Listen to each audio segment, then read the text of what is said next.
শুভ সকাল আমার প্রিয় ফ্যামিলি, তোমরা সবাই কেমন আছো গো?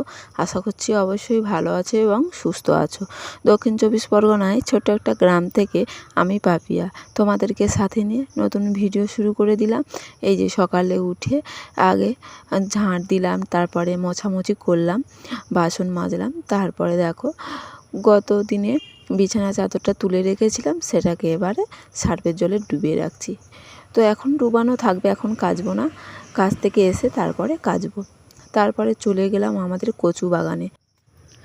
তো আমি যে সাইডে কাজ করি সে সাইডে একটা দিদিভাই বলেছে বারবার করে, ও দিদিভাই তোমাদের বাড়ির ওইদিকে যদি কোনো কচু গাছ থাকে তাহলে আমার জন্য নিয়ে আসবে। তো ছোলা কচু হলে ভালো হতো, ছোলা কচু নেই, এমনি কীটনো কচু আছে, আর এটা হচ্ছে মধুমান গাছ। তো এ এক ধরনের কচু গাছ। তো শাকটা নিয়ে যেতে বলেছে, মানে পাতাটা নিয়ে যেতে বলেছে। তো পাতা এবং ডাঁটাও তুলে নিলাম। ডাঁটাটা আমাদের বাড়ির জন্য হবে আর পাতাটা ও দিদিভাইটার জন্য নিয়ে যাব। তো যাই হোক, এখন আমি এই ডাঁটাগুলো কেটে কেটে রাখছি, আর কাজ থেকে এসে তারপরে ছোটো ছোটো করে কেটে রান্না করব।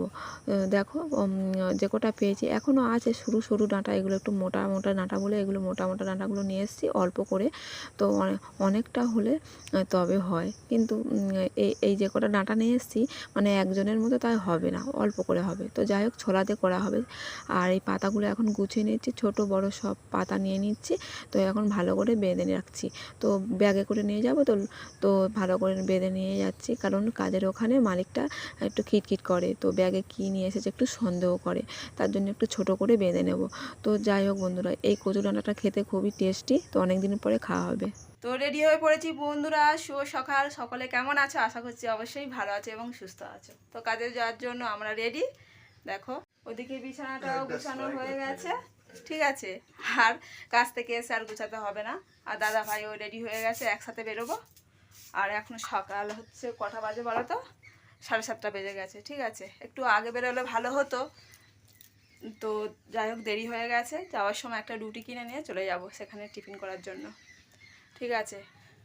আর আমি ওখানে কাজ করি, একটা দিদিভাইও কাজ করে, তার জন্য ওই কচু পাতা নিয়ে যাচ্ছি, আর ডাঁটাটা আমরা রান্না করব দুপুরে এসে। তো পাতা নিয়ে যেতে বলেছিল, তার জন্য পাতা নিয়ে যাচ্ছে। ওর জন্য আমার বন্ধু হয়, একসাথে কাজ করি। তো চলো সাথে থেকো, পাতাগুলো ব্যাগে ভর্তি করতে হবে, তারপরে যাব, বেরোবো। সঙ্গে থাকো। লাইটটা অফ করে দিই। কাজ থেকে বাড়ি ফিরছি বন্ধুরা, আর এখন বাজে 11টা। আমার ভাইয়ের বউ আসছে, ফোন করেছে, তো তাড়াহুড়ো করে চলে যাচ্ছি। কি রান্না করব এখন সময় নেই হাতে। তো হঠাৎ ওরা আসছে, ফোন করেনি সকালবেলা ফোন করে না ওরা, হঠাৎ আসছে। তো ডিম নেব, আজ আর মাংস নেব না, ঠিক আছে বন্ধুরা। তাড়াহুড়ো করে চলে যাচ্ছি কাজ থেকে, সাথে থেকো। ভাইয়ের বউ আসছে অনেকদিন পরে, খুব খুশি আমি। তো বন্ধুরা এসে একেবারে ভাতটা বসিয়ে দিয়েছি, উনুনটা জ্বালিয়ে দিয়েছি। আর এই যে ডাল ভিজে নিয়েছি, মুসুরির ডাল। আর এই দেখো ডিমটাও ধুয়ে রেখেছি। আর এই যে ডাঁটা কেটেছিলাম সকালবেলা, ডাঁটাটা ছোলা দিয়ে হবে, এই ছোলা ভিজিয়ে রেখেছি, ঠিক আছে। কি করব বলো, তাড়াহুড়োর সঙ্গে তো রান্না করতে হবে। তো আমি জানতাম না ওরা আসছে, নাহলে বাজার হাট করে রাখতাম। তো যাই হোক, যা আছে বাড়িতে তাই দুপুরে খাওয়া দাওয়া হবে। মানে ওই কচুর ডাঁটা ছোলাতে ঘন্ট হবে, ডাল, আলু ভাজা, আর হচ্ছে ডিমের তরকারি করবো, ঠিক আছে। তো ফোন করবো ওদেরকেও, ওরা কত দূরে আছে একবার দেখি, জিজ্ঞাসা করি। আর ওই ডিম আর আলু ডাল সব প্রেসার কুকারে দিয়ে দেবো, ঠিক আছে, তাড়াতাড়ি সেদ্ধ হয়ে যাবে।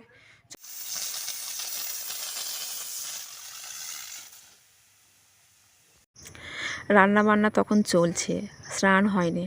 তো ভাইয়ের বউ এসে গেছে, তখন বাজে 1টা।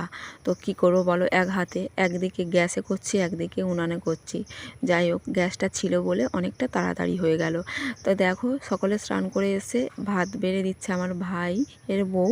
তো খেতে বসে গেলাম। সিম্পল ডিমের তরকারি, তোমাদেরকে বললাম যা যা হয়েছে। তো কচু শাকটা করতে পারিনি সময়ের অভাবের জন্য, কচু শাকটা পরের দিন করা হবে আছে। আর কিছুটা তোলা হবে। তো খাওয়া দাওয়া কমপ্লিট হয়ে গেছে। ভাই নিয়ে এসেছিলো আম, নিয়ে এসেছিলো কাঁঠাল, নিয়ে এসেছিলো কাঁঠালটা কাটা হয়নি, আমটা কেটেছি ভাত পাতে খাওয়ার জন্য। মিষ্টি নিয়ে এসছে আর অনেক কিছু নিয়ে এসছে দিদিভাইকে দেবে বলে, দিদিভাইয়ের খাওয়ানোর জন্য। বাবা মা থাকলে হয়তো এই কাজটা করতো। এই সময় কাঁঠাল আমের সিজন, কাঁঠাল আনতো, আম আনতো। ভাই সেটাই করেছে। ভাই অনেক দিন পর এসছে, পুরো 1 বছর পর। তো ভাই তো একটা হসপিটালে কাজ করে, সময় পায় না, তার জন্য।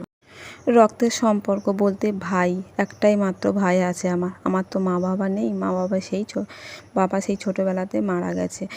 বাবার আদর পাইনি, মায়ের ভালোবাসাও তেমনই পাইনি। মা তো থেকেও থাকতো না, তো কাজের সূত্রে বাইরে থাকতো ছেলে মেয়েদেরকে মানুষ করার জন্য। তো কী করবো বলো, রক্তের সম্পর্ক অনেক দিন পর রক্তের টানে কেউ যদি বাড়িতে আসে, তার আনন্দটাই আলাদা। বিকালে কাজকর্ম করার পর এই যে আমরা মঠের মন্দিরে চলে এসেছি। হাঁটতে হাঁটতে ঠাকুরের কাছে পুজো দেবো বলে কয়েক পিস মিষ্টি নিয়ে আসলাম আমার ভাইপোর নামে।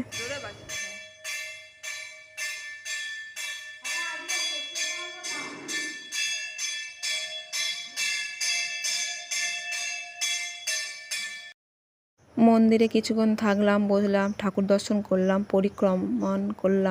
পরিক্রমণ করে এই যে বাড়ির রাস্তা ধরলাম। তা কয়েকটা বাজার করে নিয়ে এলাম। চানাচুর ছিল না, চানাচুর নিয়ে এলাম, বিস্কিট, পাঁপড়, তেল, আর টিফিন খাওয়ার জন্য আলুর চপ নিলাম, তেলে ভাজা, এই রকম সব কিছু একটু টুকিটাকি বাজার করলাম, করে নিয়ে বাড়ি আসলাম। এই যে আমরা টিফিন খেতে বসেছি, চা করলাম, সঙ্গে তো তেলে ভাজা মুড়ি।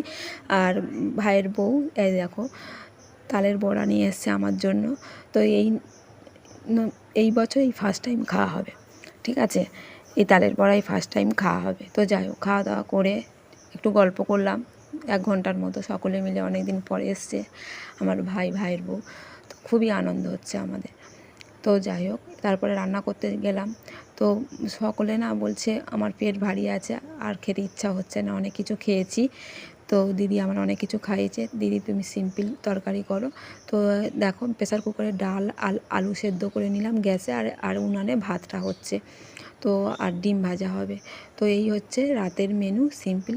তো রিচ কোনো কিছু করলাম না। তো অনেক কিছু খাওয়া হয়েছে বলে ভাই বারণ করলো। দাদাভাইও বলছে করো, কিন্তু ভাই বারণ করছে, তোর কিছু করতে হবে না, আমি খেতেই হয়তো পারবো না রাতে। তো যাই হোক, অল্প করে কিছু করে নিলাম, ডাল আলু সেদ্ধ আর ডিম ভাজা হবে। ভাতটা হয়ে আসছে।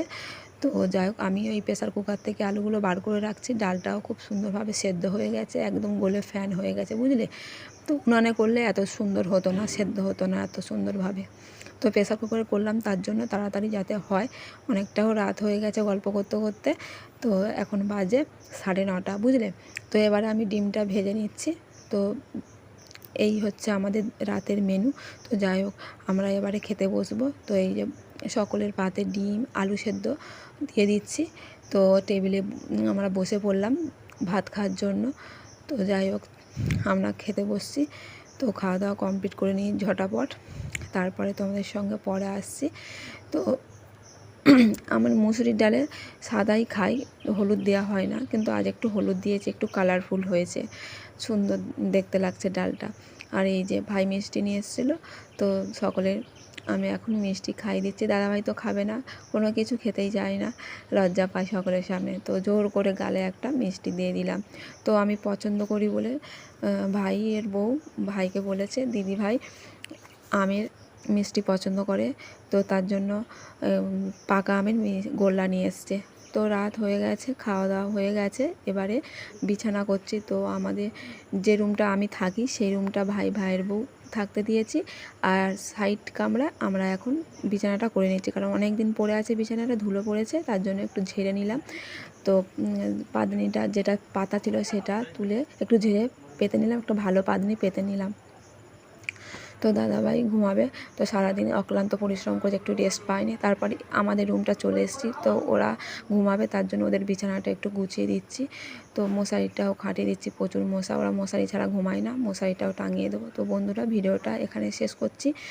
আর আমার ভাইপো দেখো শুয়ে আছে, ঘুম পাচ্ছে, বলছে পিসিমণি তুমি তাড়াতাড়ি মশারিটা খাটিয়ে দাও। তো যাই হোক বন্ধুরা, ভিডিও যদি ভালো লাগে তাহলে পাশে থেকো, সাপোর্ট করো। আর অনেক রাত হয়ে গেছে, এখানে ভিডিওটা শেষ করছি। Tata, good night. আবারও দেখা হচ্ছে নেক্সট দিনে, নেক্সট টাইমে, নেক্সট ভিডিও।